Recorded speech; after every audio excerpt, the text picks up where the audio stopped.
The language nobody could speak. The forgotten auction. The salvage yard on Europa's southern ice shelf was the last stop for technology that nobody wanted anymore. Captain Nina Okonkwo walked through rows of broken equipment, her boots crunching on the frozen ground. She was looking for spare parts for her cargo ship, the Meridian, not for anything valuable. The good stuff got sold at the fancy auctions on Mars or Earth. This place only had junk.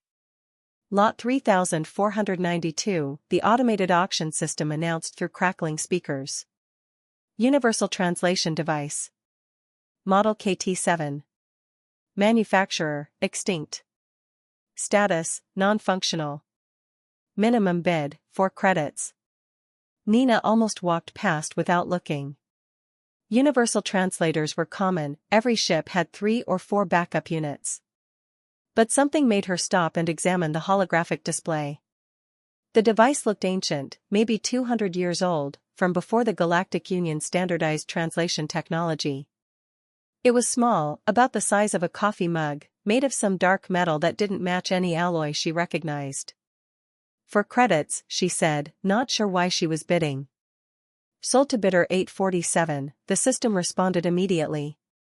A salvage worker nearby laughed. Lady, that thing hasn't worked in a century.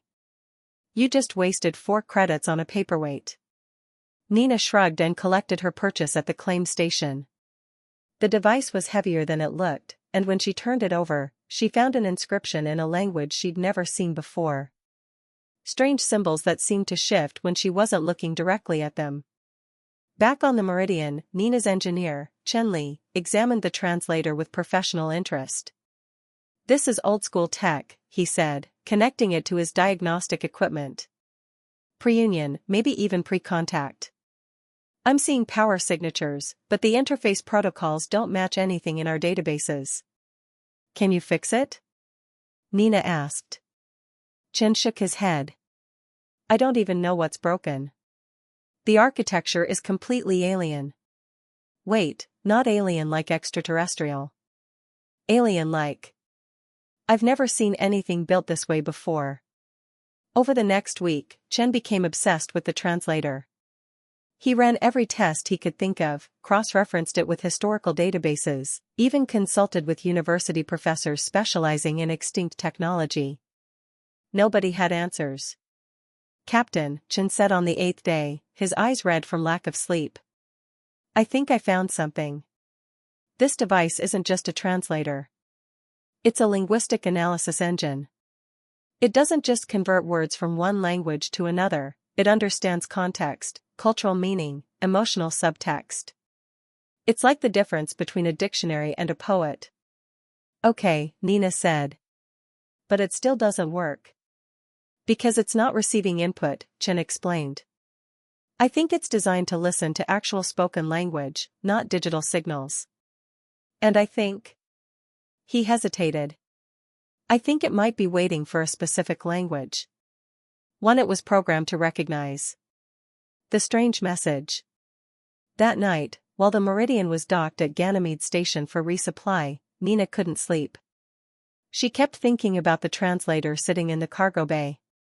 On impulse, she went down there, picked up the device, and just started talking to it. I don't know why I bought you, she said in English. I don't know what you're supposed to do. I don't even know if you can hear me. The device remained silent and dark. Nina switched to Mandarin, then Swahili, then Arabic, all the languages she'd learned growing up in Earth's multicultural zones.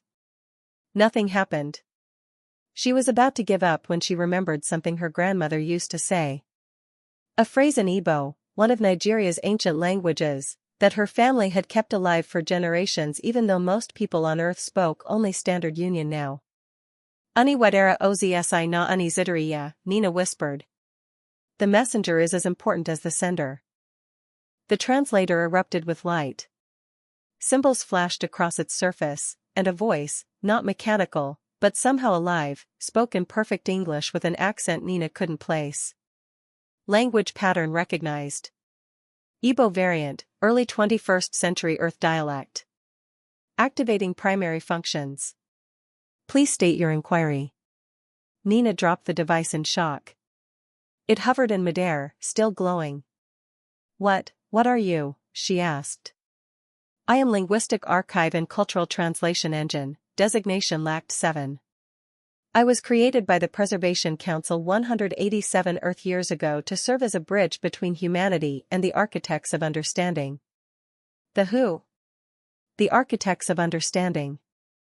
The species that created the foundation for all modern translation technology before they vanished.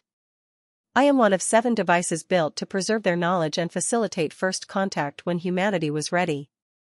Nina felt like the floor had disappeared beneath her feet. Humanity has been part of the Galactic Union for 150 years. We've had first contact with dozens of species. Why are you just activating now?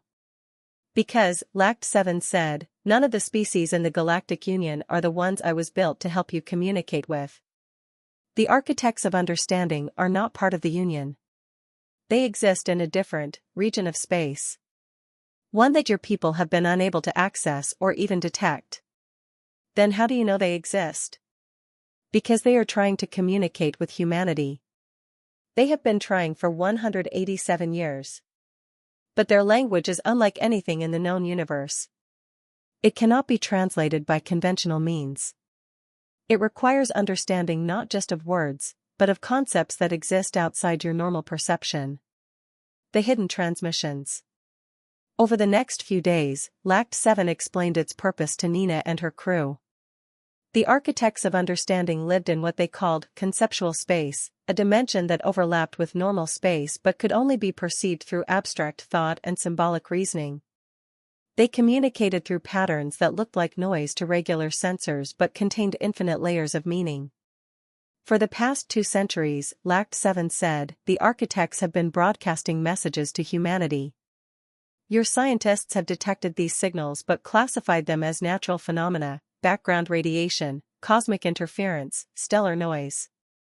They never realized the patterns were actually language. Why do the architects want to talk to us? Nina's navigator, James Park, asked. Because humanity possesses something unique in the galaxy. You are the only species that naturally evolved the ability to understand metaphor, symbol, and abstract representation at the level required for conceptual communication. Your languages, your art, your myths, they all contain structures that can bridge to conceptual space. Chen pulled up data on his console. I've been looking at the historical records. There's a research station out in the Kuiper Belt that's been monitoring anomalous signals for decades. If what you're saying is true, those aren't anomalies. That's the architects trying to make contact. Correct, LACT 7 confirmed. The station is designated Research Outpost Kepler 9. They have the most complete record of architect transmissions. But without me, they cannot decode the messages. Nina made a decision. We're going to Kepler 9. If there's even a chance that another species is trying to talk to humanity, we need to make that connection. Captain, James said carefully, Kepler 9 is 3 weeks away at best speed. And it's not exactly a friendly place. It's run by the consortium, they don't like independent traders poking around their research stations. Then we'll have to be persuasive, Nina said. The journey begins. The Meridian left Ganymede Station the next morning, carrying the most important cargo Nina had ever transported, a device that could potentially change humanity's place in the universe. As they traveled, LACT 7 taught them about the architects. Not facts, but concepts. The architects didn't experience time linearly like humans did. They perceived all moments simultaneously, which meant their language described events in terms of patterns rather than sequences. They didn't distinguish between past, present, and future, everything was when. This is why conventional translation fails, LACT 7 explained. Your languages are built on the assumption that time flows in one direction. The architect's language assumes all time exists at once. Trying to translate between them is like trying to turn a photograph into music. But you can do it? Nina asked. I can create bridges. I can take an architect concept and express it through human symbol and metaphor in a way that preserves meaning. I was designed by linguists who understood that true communication isn't about converting words, it's about conveying understanding. Chen was fascinated. Who built you? You said the Preservation Council, but I've never heard of them. Because they erased themselves from history, Lact 7 said. They were a group of scientists and linguists who believed humanity was being prepared for something important. They detected the architect signals in 2238 and spent 30 years building 7 devices like me, hiding them in various locations, hoping that when the time was right, someone would find us and complete their work. Why hide? James asked. Why not just tell people? Because the Galactic Union didn't want humanity to find the architects. The Union's power structure depends on maintaining the current understanding of reality. The architects represent something the Union fears, proof that there are forms of existence and communication beyond Union control. Nina felt a chill. You're saying the Union has been suppressing contact? Not actively. But they have discouraged any research that might lead to discovering conceptual space or the architects. They classify it as pseudoscience, deny funding, ridicule researchers. The Preservation Council knew that if they announced their discovery publicly, it would be buried. So they built us and scattered us, hoping we would be found by people outside the Union's control. Independent traders like us, Nina said. Exactly. 2 weeks into their journey, they received a priority transmission from Consortium Security. Nina's heart sank when she read it. Attention Meridian. You are ordered to alter course and report to Consortium Inspection Station Delta for cargo review. Failure to comply will result in seizure of your vessel and arrest of crew. They know, Chen said quietly.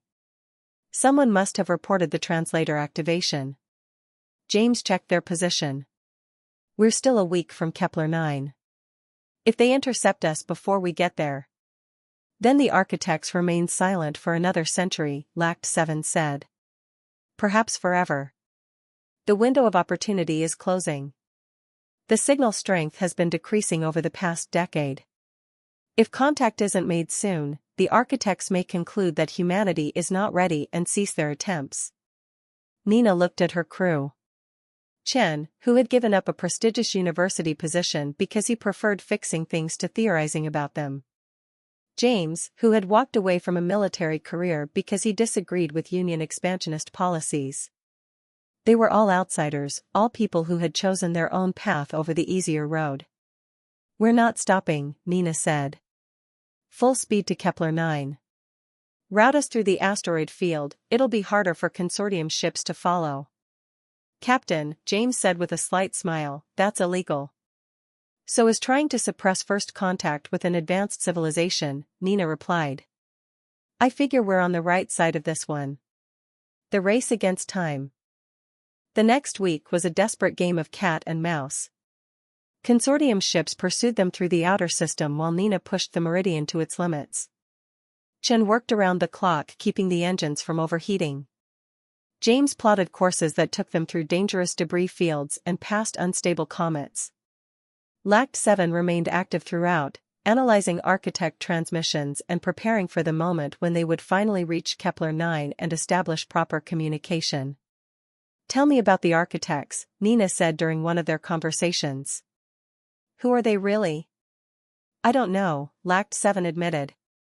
My creators never met them. They only heard their signals and recognized them as intentional communication. But based on the patterns, the architects seem to be teachers. Everything they broadcast contains layers of knowledge about physics, mathematics, philosophy, art. They're not trying to conquer or trade. They're trying to share understanding. And they chose humanity? Out of all the species in the galaxy? They chose humanity because you evolved language in a unique way. Most species develop communication for practical purposes, coordinating hunts, warning of danger, sharing information. Humans did that too, but you also developed language for art, for play, for exploring abstract concepts that have no survival value. You tell stories, create poetry, invent myths. That cognitive flexibility is what makes conceptual communication possible. On the 6th day of their run from Consortium Security, they finally spotted Kepler-9. The research station was a small cluster of modules anchored to a comet in the outer Kuiper belt, far from any major shipping routes. It looked abandoned, which made sense. The consortium had probably evacuated it when they realized the Meridian was heading there. "We're being hailed," James said. "It's not consortium security. It's coming from the station." Nina opened the channel. A woman's face appeared on screen, elderly, with gray hair and tired eyes. "Captain Okonkwo, I'm Dr. Sarah Volkov, director of Kepler-9. I've been monitoring anomalous signals for 38 years, and I've been waiting for you or someone like you for just as long. Get docked quickly. Consortium ships will be here within hours, and we have a lot of work to do." Speaking with eternity. The archives of silence. Dr. Sarah Volkov met them at the airlock, looking like she hadn't slept in days. Behind her, the research station hummed with equipment that seemed ancient compared to standard Union technology. "You brought it," Volkov said, staring at Lact 7 with something like reverence. "I'd almost given up hope. Every other device was found by people who didn't understand what they had or were scared of what it represented." "You know about the 7 translators?" Nina asked. "I was part of the Preservation Council," Volkov admitted. "The youngest member. I was 24 when we started the project. I've been here ever since, documenting architect transmissions and waiting for someone to bring the key that would unlock them." She led them through narrow corridors to what she called the archive, a vast chamber filled with holographic displays showing patterns of light and sound that seemed random to the untrained eye. "This," Volkov gestured around them, "is 187 years of architect messages.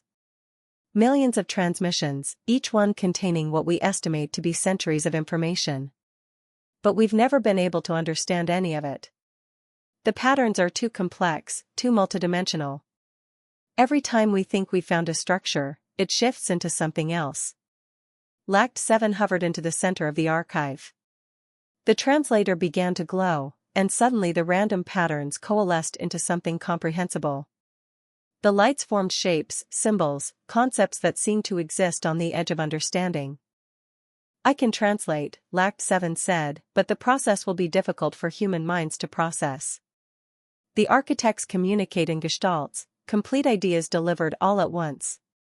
You're used to sequential information. This will be overwhelming." "Do it," Volkov said without hesitation. "We've waited too long already." First contact. What happened next was unlike anything Nina had ever experienced. Lact 7 didn't just translate words, it created a bridge between human consciousness and architect thought. Suddenly, Nina wasn't just hearing information. She was understanding it on a level that transcended language. The first message was simple: "Hello, children of sequential time. We have been waiting." But embedded in that simple greeting were layers of meaning.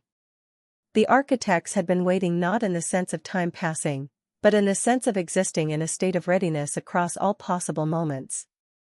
They perceived humanity's development from the species' first use of symbolic language to this exact moment of contact as a single, beautiful pattern.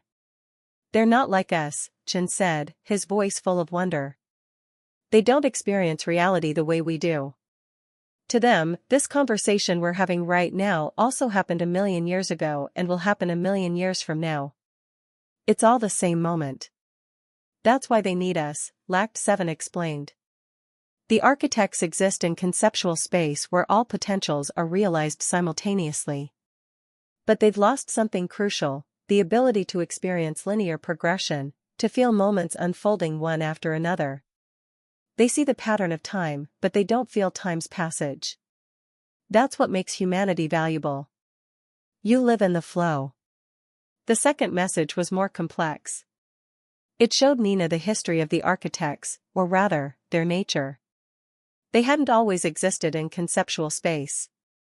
Millions of years ago, they had been physical beings like humanity, but they had transcended physical existence through a process they described as ascending to pattern. "They're trying to warn us," Volkov said, her face pale. "Look at this section." The message showed what had happened when the architects ascended. They had gained infinite knowledge but lost something precious: individual identity, emotional experience, the sense of discovery that comes from not knowing what will happen next. They existed in a state of eternal understanding but no longer had purpose or growth. They don't want us to follow their path, James realized. They're reaching out to us because we represent what they've lost. Correct, Lact 7 confirmed. The architects want to establish ongoing communication, not to teach humanity how to ascend, but to learn from you how to experience existence again. They hope that through contact with sequential beings, they can rediscover what it means to have moments, to anticipate, to be surprised. The consortium arrives. An alarm blared through the station. Consortium ships are entering the system, James reported. Multiple signatures. They're not just sending security, that's a military fleet. Volkov moved quickly to a communication console. The consortium knows what we've found. They've always known the architects existed, and they've spent 2 centuries making sure humanity never made contact. A species that exists beyond linear time, beyond physical space, that threatens everything the Union power structure is built on. We need to finish the translation, Nina said. Whatever the architects want to tell us, we need to hear it before the consortium shuts us down. Lact 7's glow intensified. The final message is the most important. It contains the architect's gift to humanity. The last transmission flooded through the archive. It was enormous, complex beyond anything they'd received before. But as Lact 7 translated it, the meaning became clear. The architects were offering humanity a choice. They had developed technology that could allow humans to perceive conceptual space while maintaining their sequential consciousness. It was a bridge that would let humanity communicate with beings existing in higher dimensions without losing the ability to experience time's flow. But accepting this gift would change humanity fundamentally. They would no longer be purely physical beings. They would exist partially in conceptual space, perceiving patterns and potentials that were currently invisible. It's an evolution, Chen said quietly. Not forced, but offered. They're asking if we want to take the next step. And the consortium knows that if humanity accepts, we'll no longer be confined to the Union's understanding of reality, Volkov added. We'll be able to perceive and communicate with civilizations they can't even detect. It would end their monopoly on galactic contact. How long until the consortium ships arrive? Nina asked. 20 minutes, James said. Maybe less. Volkov looked at Nina with fierce determination. We need to transmit everything we've learned. Not just to the consortium, not just to Union authorities, but to everyone. Every human with a receiver. We bypass all official channels and send it directly to Earth, Mars, the colonies, everywhere. If millions of people have this information, they can't suppress it. That's treason, James pointed out, though he was already moving to help set up the broadcast. The consortium will arrest everyone involved. Then we're all traitors together, Nina said. She turned to Lact 7. Can you compress the translation so ordinary people can understand it? Not just scientists, everyone? I can create a simplified version that preserves the core meaning, Lact 7 confirmed. But there's something you need to understand. If humanity accepts the architect's gift, it will not happen all at once. This is a species-level choice that will take generations to fully realize. The gift isn't technology that can be installed, it's knowledge that will gradually change how humans think, perceive, and communicate. You're not deciding for everyone. You're giving everyone the information to decide for themselves. Then let's give them that choice, Nina said. The broadcast. They worked frantically for the next 15 minutes. Volkov pulled together 187 years of data. Chen integrated it with Lact 7's translations. James configured the communication array to broadcast on every possible frequency. And Nina wrote the message that would accompany the data, a simple explanation of what they'd found and what it meant. Consortium ships are 5 minutes out, James warned. They're charging weapons. I don't think they're planning to arrest us. I think they're planning to destroy the station. Almost ready, Chen said, his fingers flying over the console. Volkov grabbed Nina's arm. Listen to me. Even if we succeed, even if the message gets out, the consortium will come after everyone involved. You'll never be able to live a normal life in Union space again. Are you sure about this? Nina thought about all the people throughout history who had made similar choices. The ones who had stood up and said truth mattered more than comfort, that discovery mattered more than safety, that humanity's potential mattered more than anyone's control over it. I'm sure, Nina said. Transmission ready, James announced. Send it, Nina ordered. The communication array came alive with power, broadcasting across every frequency, beaming information to every receiver within range. The signal would bounce through relay stations, spreading across the solar system and beyond. Within hours, millions of people would have access to the architect translations. Within days, billions. Transmission successful, Chen said. It's out there. It's really out there. Consortium ships are opening fire, James said calmly. The station shook as the first plasma bolts hit outer modules. Alarms screamed as hull breaches opened to vacuum. Time to go, Nina said. Everyone to the meridian. Now. They ran through collapsing corridors, carrying LACT-7 and as many data cores as they could manage. Behind them, Kepler-9 was coming apart, but none of that mattered anymore. The message was sent. The choice was given. Humanity would never be the same. The aftermath. The Meridian barely made it out of the Kuiper belt.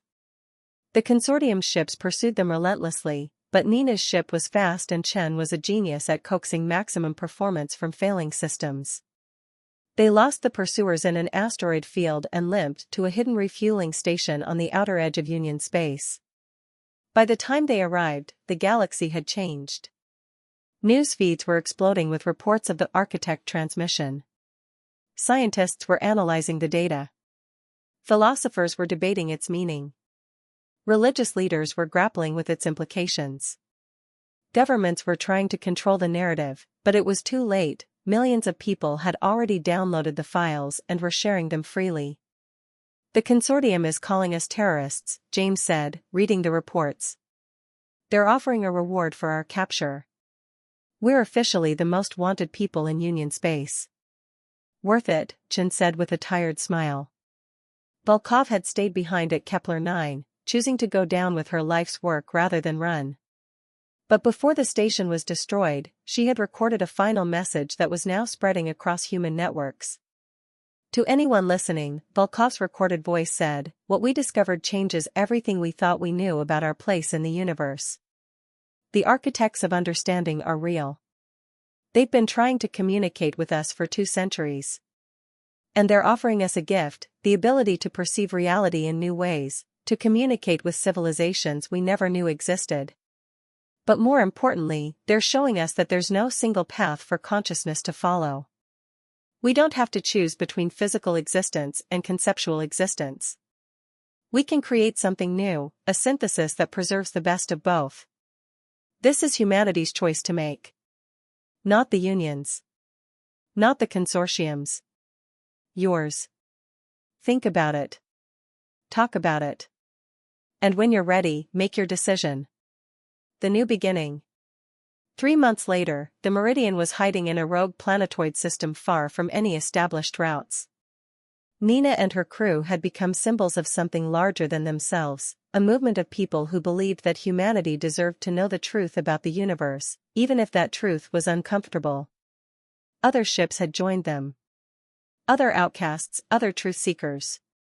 They formed a loose network called the Transcendent Fleet, not trying to overthrow the Union, but simply existing outside its control, exploring the boundaries of what humanity could become. LACT-7 had evolved too. The translator was no longer just translating architect messages, it was facilitating communication between the growing number of humans who were beginning to perceive conceptual space. Not everyone could do it. But those who could were reporting experiences that matched what the architects had described, seeing patterns in reality that were invisible to normal perception, understanding connections that transcended linear causality. It's starting, Chen said one day, looking at data from various research groups. People are changing. Not physically, but cognitively. The gift is spreading. Is it dangerous? James asked. Unknown, Lact 7 said. The architects cannot predict how this will affect humanity because you're charting new territory. They existed in sequential time and then ascended to conceptual space. You're attempting something they never did, existing in both simultaneously. Nina looked out at the stars. Somewhere out there, the architects were watching, waiting to see what humanity would become. And somewhere else, the consortium was planning their next move to suppress this evolution. What do we do now? James asked. Nina smiled. We keep translating. We keep learning. We keep giving people the choice. The architects spent 2 centuries trying to reach us.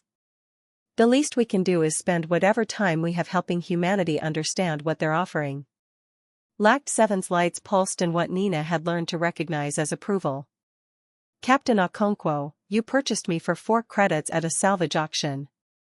I believe that may be the best investment in human history. We'll see, Nina said. The story's not over yet. It's just beginning. And somewhere in conceptual space, across all moments simultaneously, the architects of understanding watched humanity's first stumbling steps toward a new kind of existence and felt something they hadn't felt in millions of years: hope.